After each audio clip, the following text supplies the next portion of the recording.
Assalamualaikum warahmatullahi wabarakatuh. Hello everyone, my name is Mutiara Ananda Taloulu with NPN 2341130. Today I will explain about sistem pengendalian manajemen. Presentasi kali ini saya akan membahas mengenai konsep penting dalam dunia manajemen, yaitu sistem pengendalian manajemen atau SPM. SPM berfungsi sebagai alat yang digunakan oleh manajemen untuk memastikan bahwa seluruh aktivitas organisasi berjalan sesuai dengan tujuan strategis yang telah ditetapkan. Melalui proses pengendalian ini, organisasi dapat menjaga konsistensi arah dan kinerja dalam lingkungan yang terus berubah. Pengertian sistem pengendalian manajemen.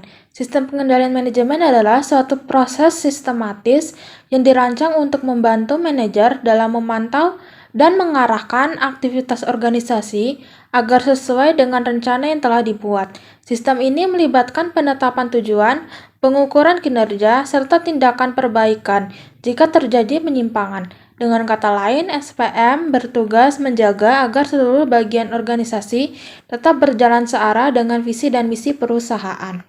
Tujuan dari SPM. Tujuan utama dari SPM itu sendiri adalah untuk memastikan bahwa setiap unit dalam organisasi memberikan kontribusi secara optimal terhadap pencapaian strategi perusahaan.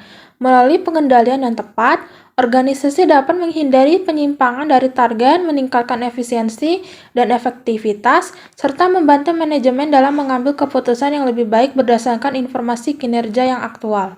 Utama SPM. Sistem pengendalian manajemen terdiri dari beberapa komponen inti, yaitu perencanaan, pengukuran kinerja, evaluasi hasil, dan tindakan korektif.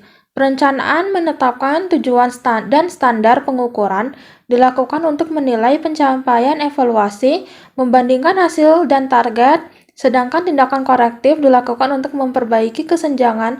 Keempat komponen ini bekerja secara terintegrasi untuk menjamin pengendalian yang efektif. Jenis-jenis sistem pengendalian. Dalam praktiknya, SPM dibagi menjadi 3 jenis utama, yaitu pengendalian keuangan, operasional, dan strategis. Pengendalian keuangan fokus pada laporan keuangan dan efisiensi biaya.